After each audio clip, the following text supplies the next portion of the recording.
So what is a proximity sensor? According to today's definition, according to the way they originally, a proximity sensor means when something's at a certain location, right? Correct. So that's what a proximity sensor is. And then we have two categories. What's the two categories?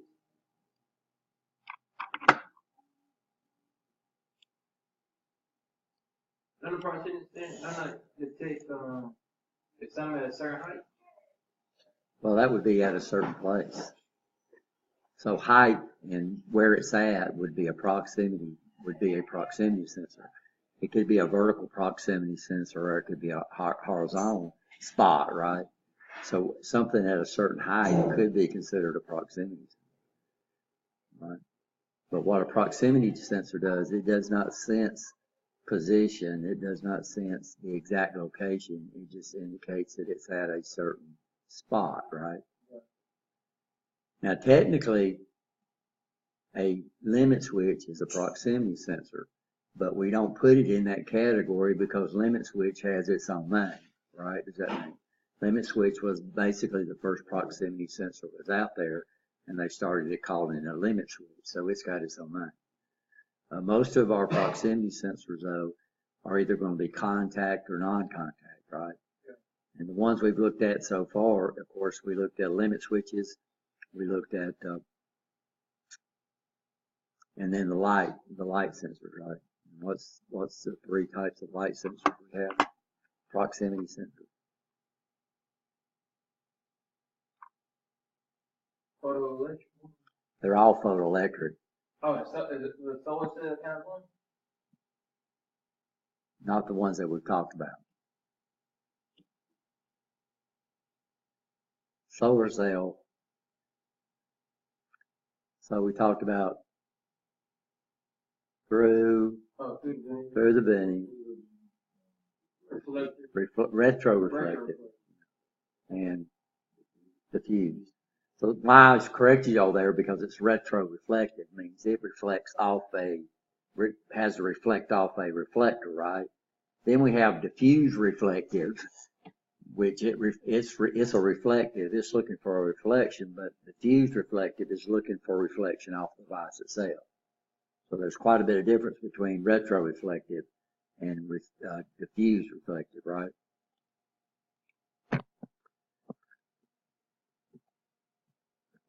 Oh, dang, I think I got some of that.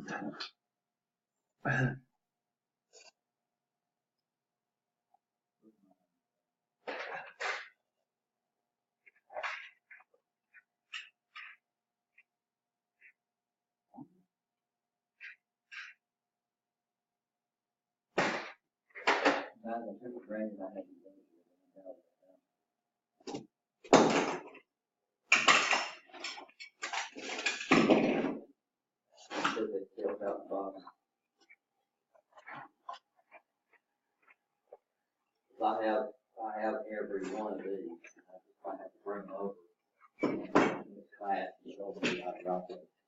First one we'll look at is a photoresistive cell. Most people, commercially, this is known as a photocell. But this name right here tells you what it does. This is a technical name.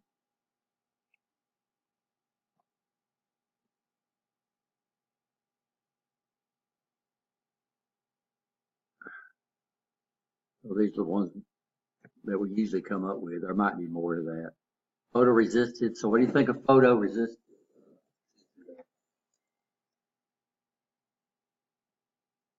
This is from its name.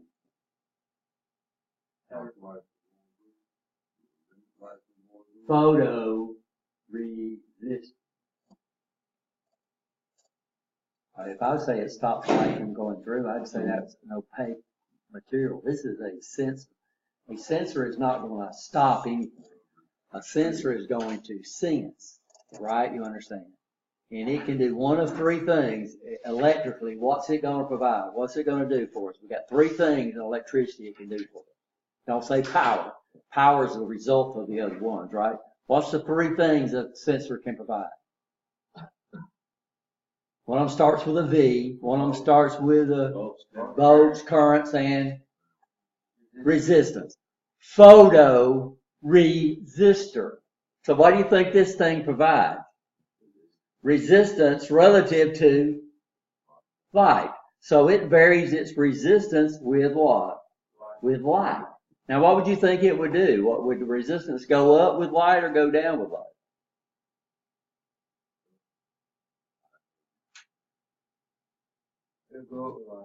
Good guess. Yeah, 50-50 chance. Its resistance goes down with light because what it's doing is absorbing photons. So the brighter the light is, the more photons the semiconductor receives, and the resistance goes down. So a photoresistor, and we run into these all over, guys. These are what we call, most people call these things photocells. Where do we run into photocells? So these lights out here, no, that is not a photoresistor. What did you just say? No, what did you say, bro? Solar cell. What does a solar cell do? I can use a solar cell to charge my iPhone, right? You understand? So a solar cell is not going to change its resistance with light. What do you think it does? It don't store energy. A battery stores energy, huh? It provides energy, right? You understand? It provides a voltage and a current that's proportional to what? To light. We can't charge a battery with resistance. But I can go right now down to Harbor Freight, and they sell nice solar panels by $150 with the inverter and everything on it that would convert it over to AC for you. But those are not what we call photoresistors. A photoresistor. So here's the symbol. Here's the ISO symbol right here. By the way, the international symbol for a resistor is nothing but a rectangle. We don't use that much over here. We use the IEEE symbol for a resistor, which is what? This jagged line right. You notice it should have a circle around it. Sometimes they leave the circle off, but they need to do what? They need to put the arrows pointing into it. And the arrows are indicating that it's light sensitive, right? And it's drawn as a resistor, so what does it do? This is a semiconductor light control variable resistor. On decreases when light does what? Increases used in light sensitive detection circuits. So these lights out here at the college only come on at night, and they go off at dusk. What do you think it's used in the sense of? Yeah, when I was a kid, you know, they started putting lights in parking lots, and they used timers. And so what would happen in the summertime? The dang lights in the parking lot would be coming on 5 o'clock in the evening, right? Unless they went and did what? Change their timer. So they had to go in and remember to change their timer, right? You know, you don't see that anymore. Now all these lights down this interstate, down this highway over here, when do they come on? They come on at dusk, and they go off at dawn. How does it know when it's dusk or dawn? Photoresistors. The lights don't know nothing. The lights are not sensors, right? The lights are just an output device. So there's a detector. If you went over there on top of every one of this little thing up here, there'll probably be a little a quartz or glass light up bulb in there. You'd see one of these guys in there. Now these guys right here can't control the light, but what can they do? They can provide an electronic circuit with a threshold so it knows when to turn the light. I got motion detectors in my house. Why don't the motion detectors detect motion during the day? It's got a what in it? It's got a photoresistor in there, so it knows when it's what. Y'all need to catch on to this. If we're talking about photoresistors and I throw a question out there, and when I say it's got what in it, you need to say what? Photoresistor.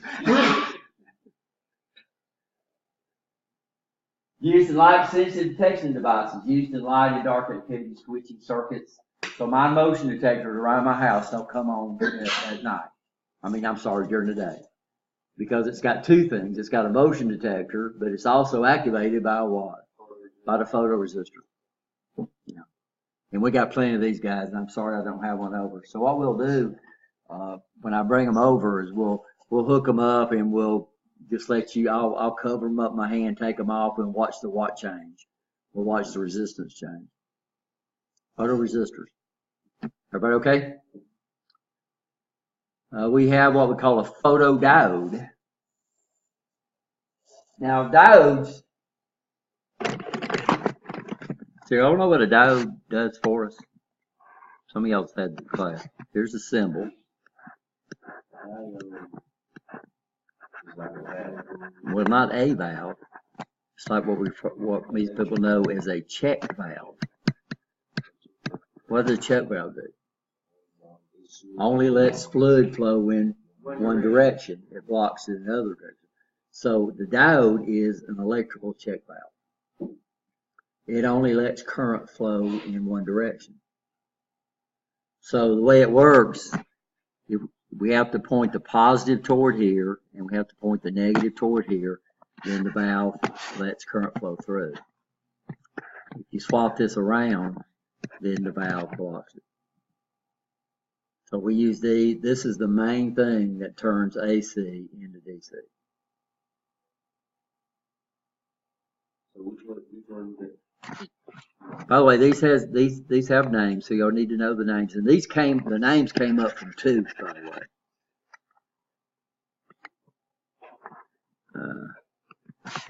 The arrowhead, this is called the anode. The line is called the cathode. Let me see. And they come in all sizes. It's just like water valves.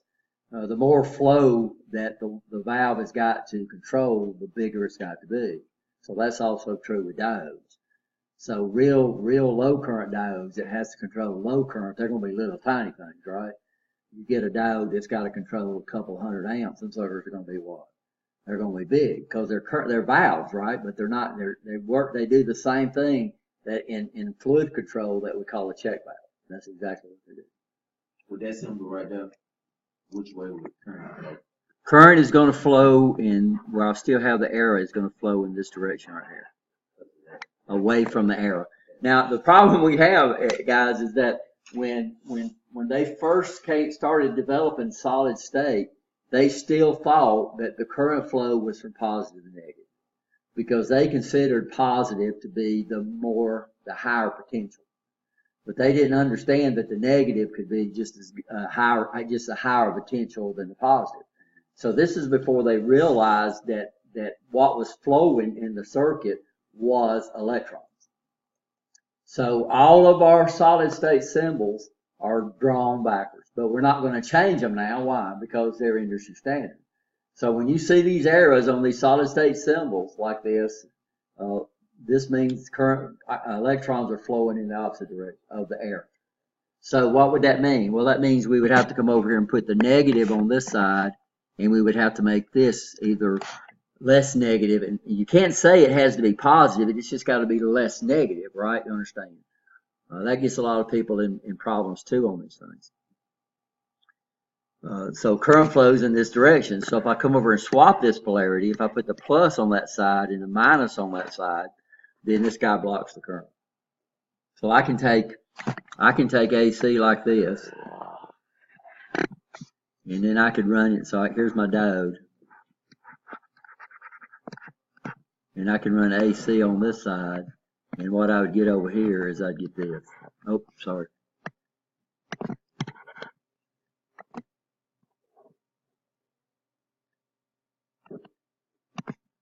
I'd get this, which is not good DC, but it's DC because it's never what? Change of direction. We call this halfway rectifiers. And we can filter this. We can use devices called capacitors, guys, to filter this out and convert it into DC. Not really good DC, but DC. A light bulb wouldn't care. A motor would not care. A motor would just average this out and run at a certain speed. Because if it's even on Alabama Power, these little pulses are only 16.7 milliseconds apart. 16.8 really, 16.7777, no, 16.6666 apart. So a motor wouldn't care. A motor would run this without any problem. Now what the problem we have is that it is not a check valve. It is a piece of semiconductor material. And the semiconductor material will always have current flow through it when it is set to turn off. Because there's a path. If there's a path, what? Current's going to get through it, right? This is normally referred to as leakage current. You're talking about cheese or What's that? you're talking about the current on The leakage current on that is the amount of current that gets through it when it's supposed to be turned off. And the problem is solid state devices, when they're turned off, there is still a path through it. So solid state devices will always leak. So it's not an open, this guy is not an open switch and it's not a closed switch like a check valve would be. It would be like a check valve that's got a faulty seal in it. Which means what? It would let a little bit of the reverse flow come back through it. So leakage current on our sensors is how much that gets. Even so, that's what happens when this guy is either on when we say it's forward bias and it's off when it's reverse bias. Well, when it's off, current flow gets through it, and we call that leakage current. And leakage current, by the way, varies with temperature. The hotter these, and this is why solid state devices have a temperature range they can operate in, because if they get real hot, the leakage current goes up. If they get real cold, of course, the leakage current goes down. So that's why we always try to cool electronics devices that do a lot of power. Another thing that we can do to control the leakage current is we can strike that sucker with light when it's reverse biased.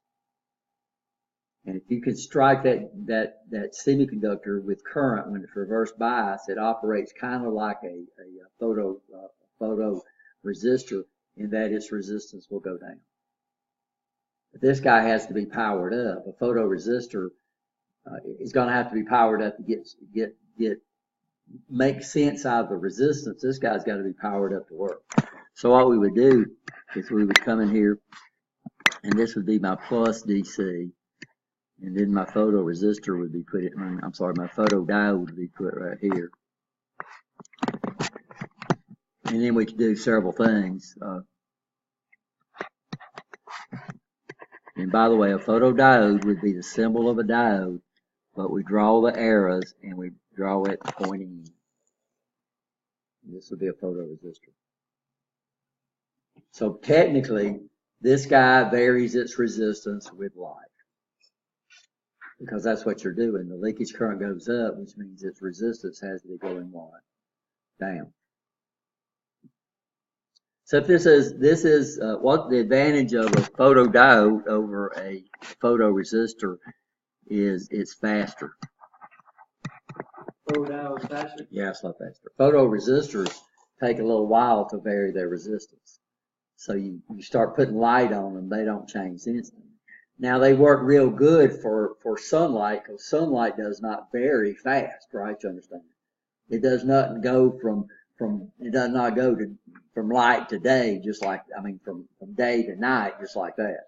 So photoresistors have plenty of time to respond to light. But if I was to come up here and flash this thing up at my camera right there, this guy, I don't know if this guy will pick it up or not. Let's see. What's that? The TV in itself is made up of thousands of solid state devices.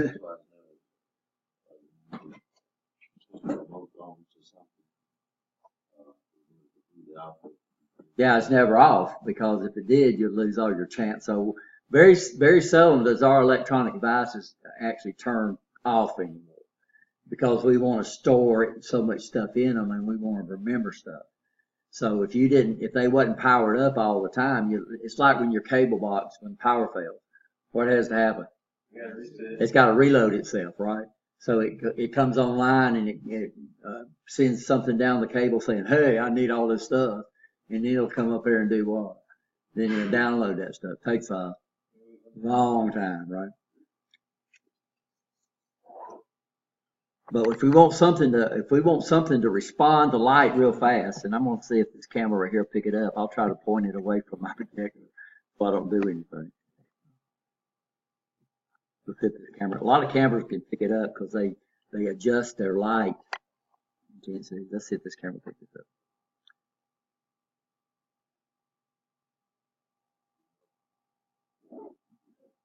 So y'all can't see it, right? The light Huh? it was flashing. No, you saw it flashing there. Can y'all see it flashing here? Can you see your remote for your TV flashing? A lot of times you can take your camera on your, huh? What's that? The red button. The red light comes on. The sender. He's talking about the eyebrows. I'm talking about this. So what this thing does, it's only got one flasher, right? So what it does is it varies its pulse width depending on what it's trying to send the camera. So it might come up there and it might pulse like this, and that might mean one thing, and then it might come up here and pulse like that, and that would mean another, right? You understand? So every one of these buttons, all it does is it pulse that light, but it changes the pulse width and stuff to tell the camera up there I'm trying to do what, turn it off, turn it on. And it's never off either, because if it was off, this thing right here would not work, right? So most of our solid state devices, guys, are never truly off. So the advantage of a photodiode over a photoresistor is it's what? Faster. It responds to light instantaneously. But it varies its resistance really little, so we usually combine this with a phototransistor, but You said the resistance varies, what, Mr. Rich? well, technically its leakage current varies with light. But if the leakage current goes up, then its resistance has to be going down, right? But it's not a resistor, it's a diode, so we really understand what I'm saying.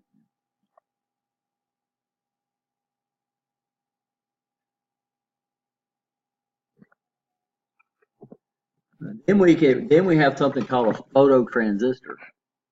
So the problem with a photodiode is that it cannot provide a lot of current.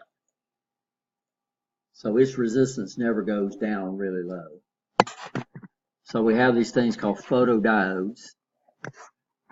Phototransistors. The problem with a photodiode is that it cannot provide a lot of current. Its leakage current is always going to be extremely low. So that means even if you're exposing that thing to bright light, its leakage current is probably still going to be in the microamps. So that means we can't get a lot of work out of a photodiode directly. We would have to do what? We would have to amplify it a lot. So this guy right here is replacing just about all photodiodes. You won't hardly see many photodiodes anymore. Just about everything now is phototransistors. Something got low leakage current that you got a low resistance. No, a low leakage current would mean, so if current goes up, what's resistance doing? Going down. So you can't say it's got a low leakage current means the resistance is going down. The lower the leakage current, the more resistance the device has, right? You understand? So what the photodiode is doing, we don't call it changing its resistance because we have photoresistors, right? So we say its leakage current increases with light. And by the way, we can design we can design photodiodes and phototransistors to only detect a certain wavelength of light. And that's usually what your TV does. Because if it detects all lights, you'd be over and turn your lamp off and the dang thing would change channels on you, right? Right. So these are usually designed for wavelengths that's outside our vision. And that's why I can put it on this thing, because this guy automatically adjusts for intensity. So a lot of times your camera can pick up things that we can't see visually without letting the camera do it. So usually cameras that have this low light detection where they automatically adjust their iris setting, we call it their shutter speed. That's not what it's called. With light.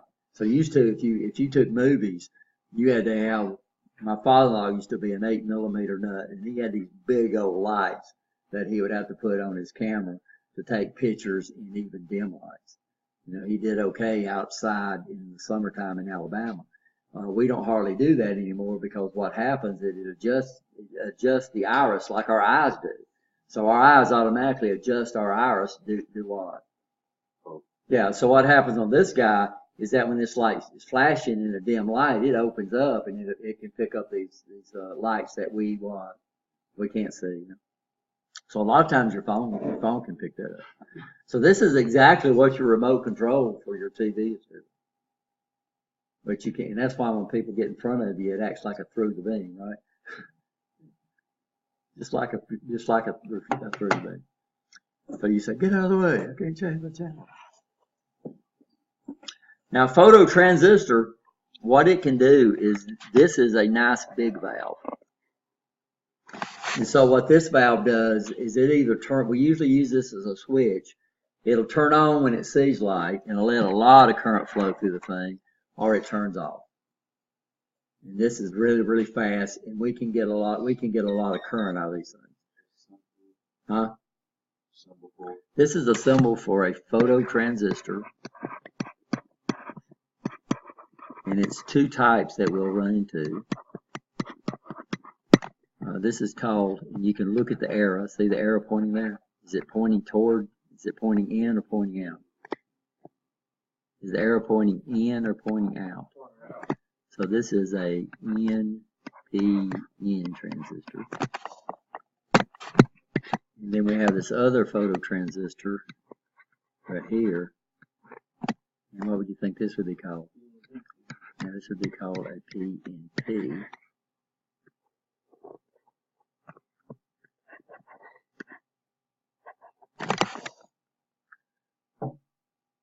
Normally an NPN works with a positive power supply.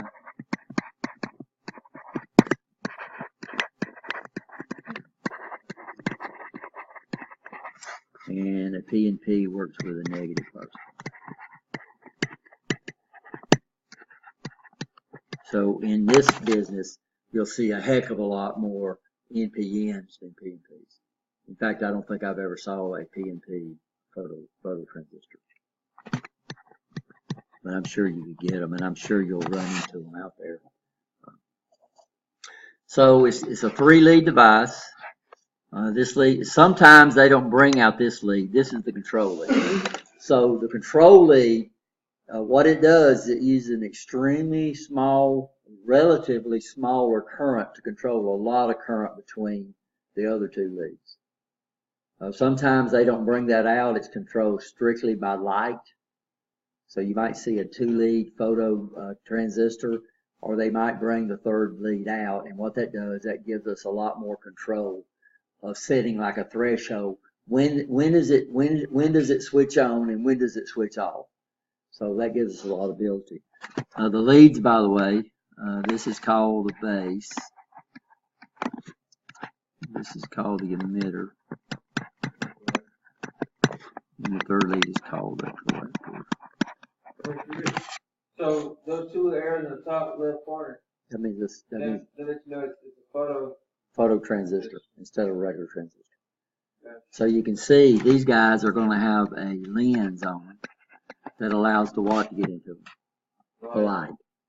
So a regular transistor is not going to have a lens in it. We don't want a regular transistor to respond to the light anyway. So we seal those things in black plastic or stuff like that. A photo transistor is going to have a lens on it.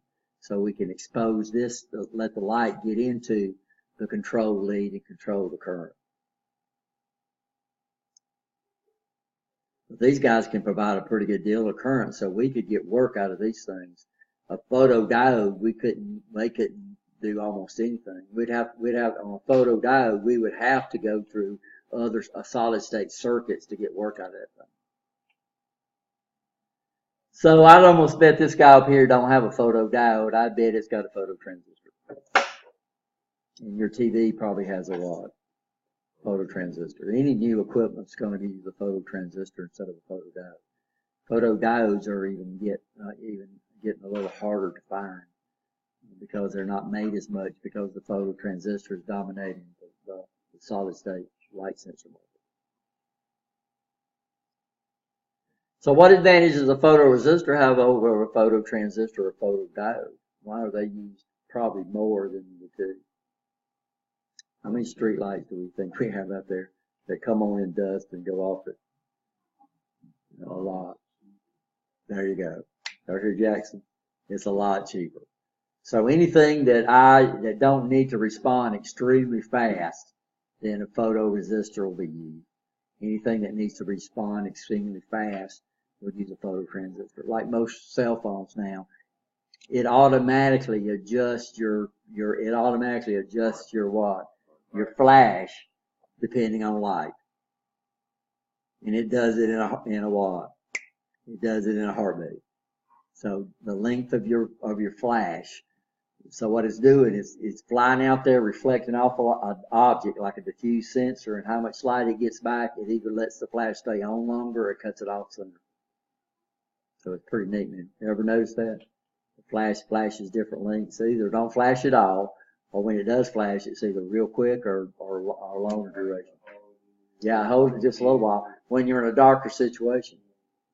So it's basically using a diffuse sensor, right? Y'all understand that? To reflect the light back off the object itself, which is pretty neat. These are solar cells. We know what these guys, this is the one y'all kept confusing. We've got these guys, and like I said, I'll have to bring these over. We got phototransistors, we got photodiodes, we got photoresistors over there in my drawers, and I thought sure I had them in this thing right here for this class. Technically, this is called a photovoltaic cell. This guy produces a voltage.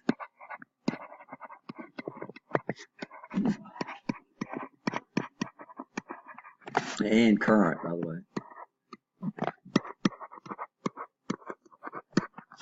That is proportional to light.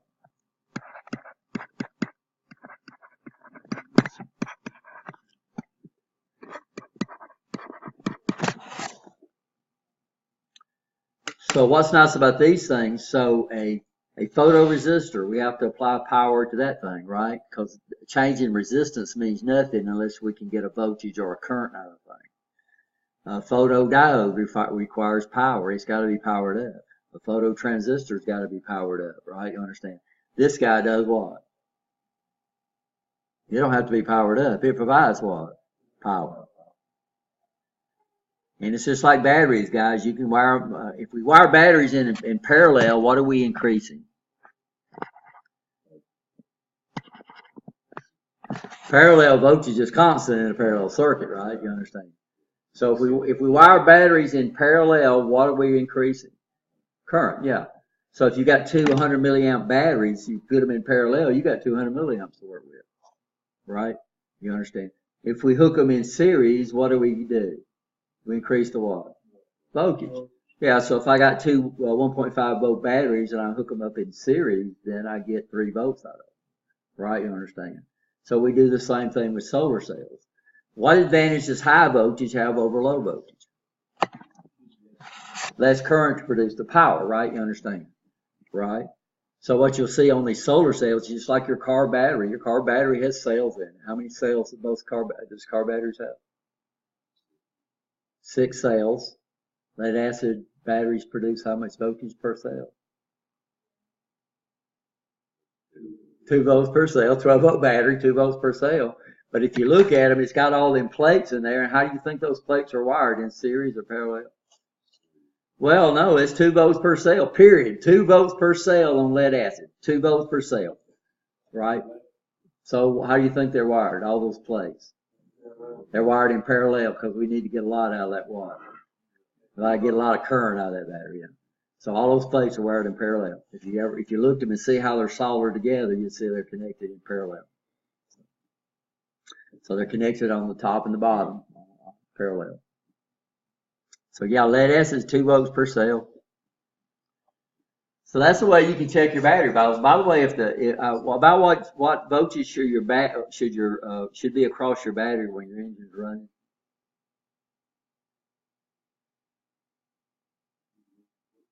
Well, I said If it was less than, no, it don't either. If it reads 12 volts or your car's running, I would replace my alternator. Anybody know? Y'all know this? Yeah, what's it supposed to be? Across your battery, because it's charging. Your battery's charging. So to charge a battery, you got to make current flow through it backwards, right? You understand? Everybody understand that? So positive, positive, negative, negative, right? You understand that? So to make current flow, you got to have more voltage than what you got to apply. So that means we got to have over 12 volts to charge a battery, right? You understand that? So what should it measure if your alternator is working okay? And above 1,000 RPM. Most about 14 volts. About 14 volts. So yeah, if your car is running, you go out there and it measures 12 volts, it means your alternator is probably bad, right? It's not charging, right? If you measure 14 volts and your car still won't start, odds are it's your battery that's bad, right? A battery should, when you turn your car off, it should be charged up around 13 volts. If it overnights, it should be pretty close to 12. You should be able to check that, no problem, right? So you don't have to take that sucker to AutoZone and see if your battery's bad or because you can check it real fast, right?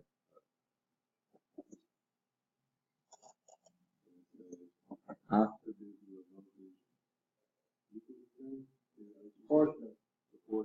Yeah, this guy produces a voltage and current.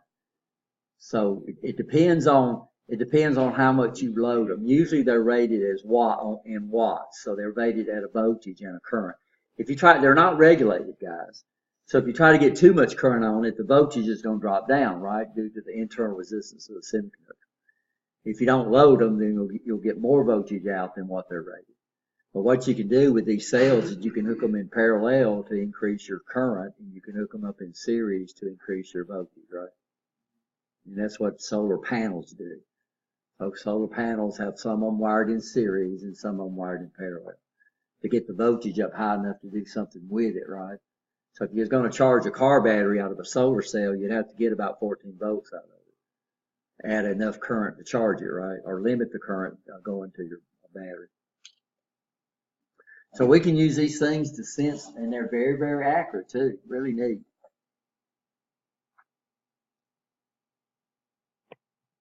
But they're not cheap. Once we get the price down, guys, they're still popular for people that has cabins way out in the woods where they'll put solar cells on them, and during the day, what do? Charge batteries. And then at night they do what? They have light. That's a lot cheaper than running generators. Right? So these are our different light sources, right? So what do we got? Our sensors. We got photoresistors. What do they do?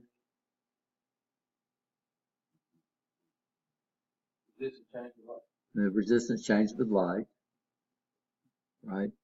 Light goes up, the resistance goes down. So we'll have to use these with a power source.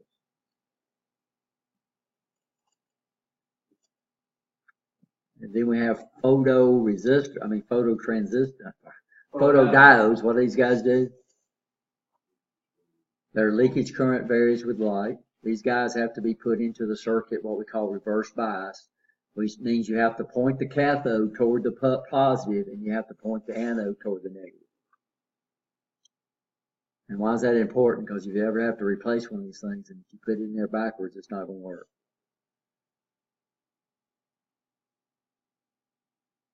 And a lot of times, guys, it don't make any sense anymore. We used to make pictures and notes and all kind of stuff to remember how to hook these things up, but just about everybody carries a camera now, right? So you already get in the habit of before you do anything, do what? Take a picture of the way it was. Yeah, I had the door handle broke on my HHR, and I was epoxying it back together. Before I took it apart, what did I do? I took a picture of it, the way the spring and everything was mounted in there. Somebody was asking me about my air conditioner, and I just went out there and started writing all that stuff down. What I did. Took a picture of it. Yeah. But documenting what you've done or what you're going to do and what the situation it was in before you started working on it. Even different size screws. You know, I used to get piece of paper out and get tape and write down where I got each one of the screws from, because if you use the wrong size screws, you know, you might not have enough torque in there to hold that thing in, or it might bottom out and you might strip the screw out trying to screw it in. Okay, so that's our light sensors. Any more? I can't think of any more light sensors. Anybody else run into anything? So even our proximity sensors, our diffuse sensors, these probably use. By the way, a light source, the main light source that we use now, instead of using lights, out at US Steel we had a neat tracking system, and what it did is it kept a strip running center of the line, and what it used, it had all these big old lights at the bottom. And then at the top, it had an array of photoresistors. So it had hundreds of them. And then the strip would run down to the center. If the strip tried to drift off, what it would do is when everything was running light, both these sides balanced each other out, right? You understand? Because it's running down the center. But if one side started picking up more light than the other side, it meant the strip was, and it's hard to keep something running, a strip running down the center of something, right? You understand? Well, it had what they call a big old steering roll, and it was the neatest thing I ever seen. But, I mean, that thing was huge. But it had a hydraulic lift on one side, and then it was hinged on the other. And what it would do is it would raise it up. And when you raise up, it tracks toward the high side, right? Because it's getting more grip on the high side than its low side. It would cause the strip to track up. Or if it lowered it down, it would cause it to track down. And that's what the electronics did. But this guy used photoresistors, and it used big floodlights. Just about most of our light sources now are usually going to be what? Light sources. We still use a lot of lights, but everything is basically moving toward LEDs. And why? Cheaper, yeah. Last longer. That's one of the biggest reasons. They might not. In fact, right now, we can't really say there's cheaper. I could go down to Lowe's and I could buy a 60-watt incandescent bulb cheaper than I could buy a 60-watt LED bulb, right? But the problem is the LED bulb is going to produce what a 60-watt light bulb would do, and that's why they had to go to that, because most people don't understand lumens. So they still rate them as 60 watts, but if you look, it'll drop down there and say it's consumed 6 watts of power. So what we're doing is we're getting the same light out using 6 watts of power that watt. Yeah, so not only, so these guys are going to last longer than incandescent bulbs, because incandescent bulbs degrade automatically. That tungsten filament, as soon as you turn it on the first time, it starts wearing itself out. LEDs are going to last a lot longer, and what? They're going to consume a lot less energy. So a lot of stuff is moving toward light emitting diodes. So a light emitting diode uses the same symbol, but instead of the arrows pointing in, they're going to do what? They're going to point out.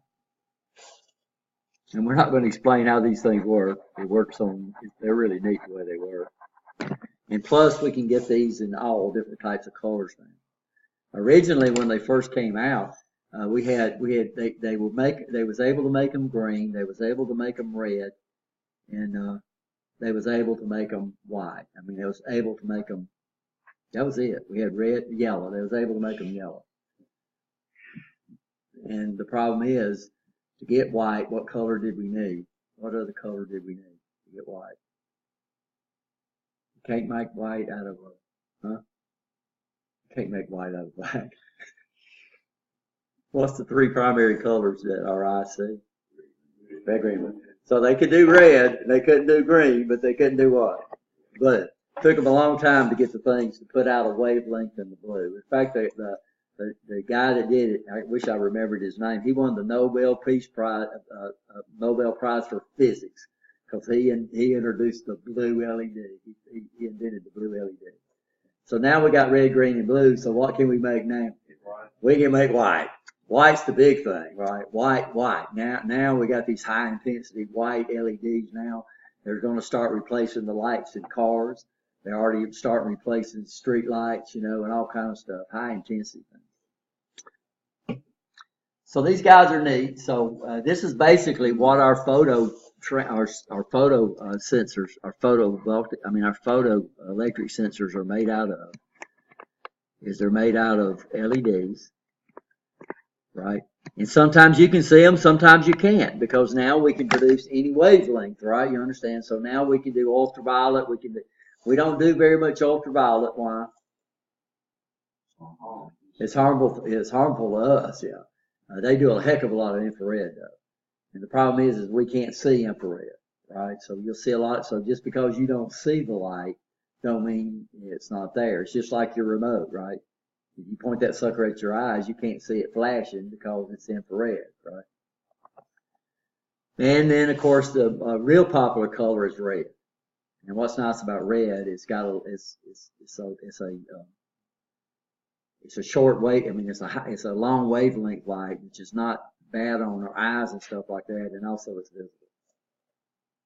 Red's a lot. So all the photo sensors on the Festo line use red. So you can put your finger in front of them and actually do what? See them. And that also makes it a little easier for us to troubleshoot. Because if it's infrared, I can't put my hand down there and see them. And then we'll come over here and we'll combine that with a photo transistor.